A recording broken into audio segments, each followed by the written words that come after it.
जन्मों की कर्म परंपरा का नाश हो जाए और हम अपने लाडले युगल सरकार के समीप अपने आप को देखें। निश्चित सिद्धांत के बिना अध्यात्म में चल ही नहीं सकते। अध्यात्म का सिद्धांत श्री भगवान या भगवत प्राप्त महापुरुष दो ही जानते हैं। हमें या तो सदगुरु की वाणी या भगवद वाणी का आश्रय लेकर अध्यात्म में चलना ही होगा। हमारा विश्राम स्थान अध्यात्म ही है। भौतिक जगत जीवन थोड़े दिन का है। प्रतिपल नाश और परिवर्तन इसका स्वभाव है। इसको पकड़े रहना दुख, अशांति, जन्म मृत्यु को स्वीकार करना है।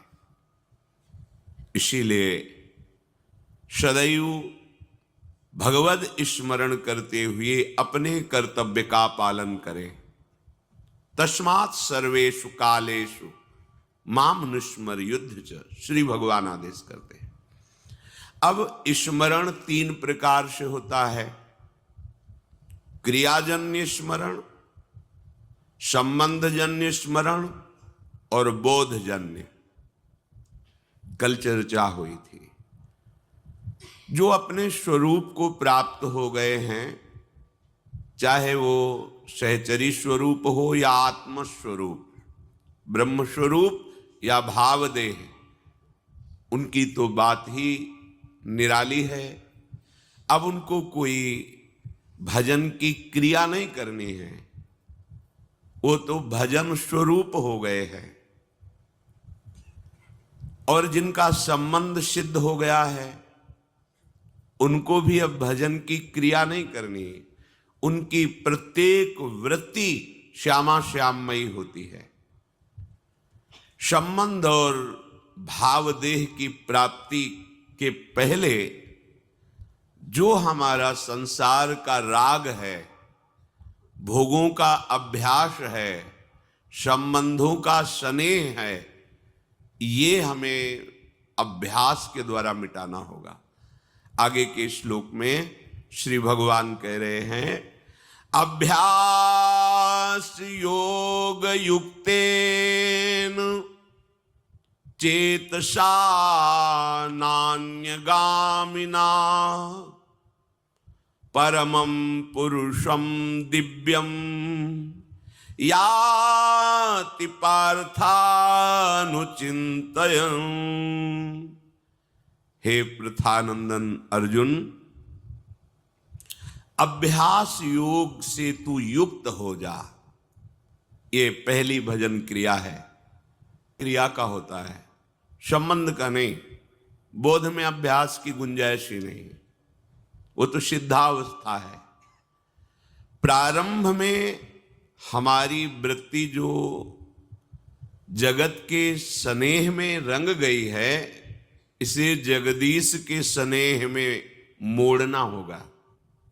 सबकी ममता ताग बटोरी, मम पद मनहि बांध बर डोरी। ये बहुत कठिन विषय है। ये कठिन विषय है। भगवत प्राप्ति कठिन नहीं है। कठिन विषय है सबकी ममता ताग बटोरी, मम पद मनहि बांध बर डोरी। सब जगह से अपनी ममता को समेटकर युगल सरकार के चरणों में समर्पित कर देना। अर्थात अब हमारा कोई भी संबंध ना देह से है, ना देह संबंधियों से है, ना देह संबंधी भोग क्रियाओं से है। यह है संपूर्ण ममता का आराध्य देव के चरणों में समर्पण। ये बहुत कठिन है। जो इस मार्ग में चलते हैं वो इस बात को समझते हैं। शरीर संबंधियों का त्याग करना अत्यंत कठिन होने पर भी त्याग किया जा सकता है, पर शरीर का राग त्याग करना ये आखिरी युद्ध है। बड़ा घूम घूम करके फिर वही दृश्य सामने आ जाता है। शरीर राग वर्षों बीत जाते हैं पर शरीर राग सुरक्षित रहता है। मेरा शरीर नहीं, मैं शरीर, ऐसा।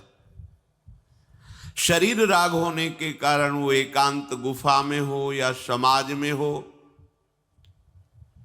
वो भोगों से बच नहीं सकता। सिद्धांत है, देहाभिमान में ही सारे भोग छुपे हुए हैं, सारी मूढ़ता देह भाव में ही छुपी हुई है। अब ये देह भाव काटना बहुत कठिन होता है। इसका एक ही उपाय होता है, भगवत प्रेमी महात्माओं का मन वचन कर्म से आश्रय।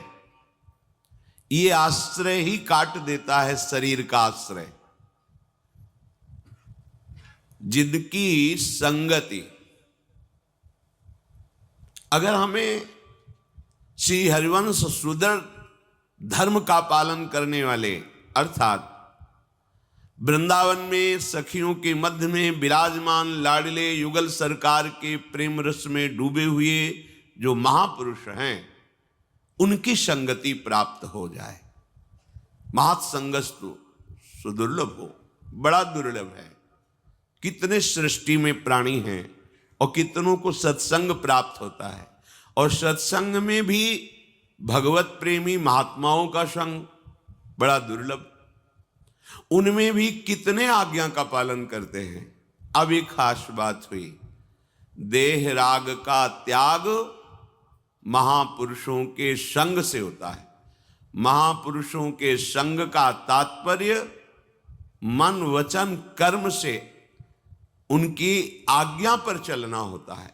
अब ये कठिन बात और हो गई, क्योंकि देह को तो हम उनके संग रख सकते हैं, पर मन को उनकी आज्ञा के अनुसार चलाना है बहुत कठिन बात हो गई। इसीलिए कहा जाता है भगवत प्राप्ति तुम सरल समझते हो क्या? तो यद्यपि भगवत प्राप्ति सरल है, क्योंकि हमारे अंशी हैं, वो हमारे प्रीतम है, उनका मिलना दुर्लभ नहीं है। पर ये शरीर संसार का राग त्यागना कठिन है। अब हमें बढ़िया अवसर मिल गया, साधु संग, गुरुदेव का संग, पर मनमानी नहीं छूटता। अब यहां फंस गए। अंतःकरण धर्म में इतना तदात्म है कि वो आराध्य देव को छोड़ देगा, गुरुदेव को छोड़ देगा, पर मन की बात को मानना ही पड़ेगा, उसे छोड़ना आता ही नहीं है। यहां फंसाव हो गया। इसलिए दुर्गमों महापुरुषों का संग मिलने पर भी वो लाभ नहीं प्राप्त कर पाता। लाभ का मतलब है असंगता, अंतःकरण से असंग, शरीर से असंग, शरीर संबंधियों से असंग, भोगों से असंग। तो जो बचा वही आप हैं। आप चाहे प्रभु नाम दे दे या आत्मा नाम दे दे। अब वो मोक्ष पदवी की तरफ, बोध की तरफ बढ़ रहा है, पर ऐसा बड़ा कठिन है। शरीर राग को लिए हुए बहुत बहुत वर्ष बड़े बड़े तपस्वियों को हो जाते हैं और इसका नाश नहीं कर पाते। शरीर राग, शरीर संबंधियों का त्याग तो देखा गया, पर शरीर राग का त्याग बड़ा कठिन लगता है। ये एक ही उपाय है, गुरुदेव की आज्ञा पे चलना, दूसरा नहीं। और ये सृष्टि में कोई बिरला ही स्वीकार कर पाता है। इसीलिए भगवत प्राप्ति और मोक्ष अत्यंत दुर्लभ है। इसीलिए दुर्लभ है। आज्ञा पर चलना नहीं आता। हमारा अभ्यास हो गया है मन की आज्ञा पर चलना। यदि हमारा मन गुरुदेव की आज्ञा पर चलने लगे, हम अपने मन को गुरुवाणी के अनुसार चलाने लगे, तो भगवत साक्षात्कार घर की चीज है, अपने घर की वस्तु है। ये कोई पराई नहीं है कि इसके लिए हमें कोई प्रयास करना पड़ेगा। भगवत प्राप्ति प्रयास से नहीं होती। प्रयास होता है गलत संबंधों के त्याग का। ये सब गलत संबंध है। ना हम शरीर थे, न हैं, न रहेंगे। मान लिया, इतना जोर का मान लिया है कि लाख बार समझाने पर भी यही अनुभव होता है कि मैं ही शरीर हूं। शास्त्र, संत, एक ही बात है, क्योंकि शास्त्र में जो लिखा है वो अनुभव करके संत जन बोलते हैं। शरीर राग त्यागना है तो उसका उपाय है यत् करोषि यदश्नासि यज्जुहोषि ददासि यत् तपस्यसि कौन्तेय तत्कुरुष्व मदर्पणम। ध्यान से सुनिए, शरीर राग को काटना ही साधना है। ये मस्त रहते हैं शरीर राग में, समझते हैं हम बहुत बड़ी साधना कर रहे हैं, हर समय शरीर राग में विचरण करते हैं। देखो ध्यान से हृदय में देखो, हर समय शरीर राग में ही रहते हैं आप। शरीर राग के कारण द्वेष वृत्तियों का जाल बिछा हुआ है। ये अध्यात्म है, अध्यात्म। ये दान पुण्य की बातें नहीं है, ये लोक लोकांतर में भटकने की बातें नहीं है, सीधे भगवत प्राप्ति की बातें हैं। यत् करोषि, जो भी तुम करोगे वो तुम्हें अपने आराध्य देव के लिए करना है, आराध्य देव को समर्पित करना है। देहाभिमान अभी कुछ ही समय में गलित हो रहा है, ऐसा आपको अनुभव होने लगेगा। कैसे समझेंगे देहाभिमान गलित हो रहा है? जब आपका अपमान हो और आपको कोई फर्क न पड़े, आपका सम्मान हो, आपको कोई हर्ष नहीं हुआ, बड़ा लाभ हो गया, कोई सुख नहीं हुआ, बड़ी हानि हो गई, कोई दुख नहीं हुआ, शरीर स्वस्थ है, कोई हर्ष का विषय नहीं, शरीर अस्वस्थ है, कोई शोक का विषय नहीं। यह है देहाभिमान गलित होने का स्वरूप। यत् करोषि, तो जो भी हम करें, पापाचरण भी करें तो श्री भगवान को अर्पित कर दे। बोले नहीं, तस्मात् शास्त्रम प्रमाणम ते कार्याकार्यो व्यवस्थितो। जो तुम्हें करना है उसमें प्रमाणित कार्य करने हैं शास्त्र के अनुसार। यत् करोषि, अब जो भी करोगे शास्त्र सम्मत करोगे और प्रभु को समर्पित करोगे, देहाभिमान बहुत जल्दी गलित हो जाएगा। यदश्नासि, अशन भोजन, जो भी पाओ